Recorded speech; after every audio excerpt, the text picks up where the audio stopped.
Ponte Pietra, known in Roman times as a Pons Marmoreus, is the oldest Roman monument in Verona and definitely one of the most suggestive.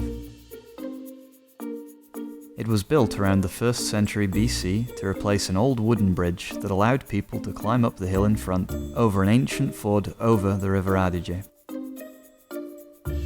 Ponte Pietra has been renovated and rebuilt several times over its troubled life due to 2,000 years of devastating floods and ruinous collapses. Today, only the 2 arches in white stone on the left date back to the Roman ages. In fact, the last arch on the right is the result of a medieval makeover, while the central arch and the next, both in brick, were reconstructed in 1520.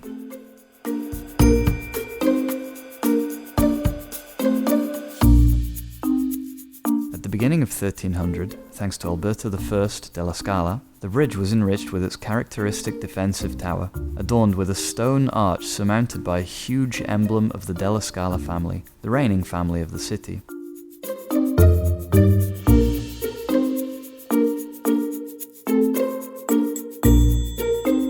Ponte Pietra, like the other 7 historic bridges of Verona, was blown up on April 24, 1945, during the retreat of the German troops from the city. Fortunately, thanks to the availability of a large graphic and photographic documents, and with the use of the original material recovered from the riverbed, Ponte Pietra was faithfully rebuilt according to the different methods of construction over the various ages.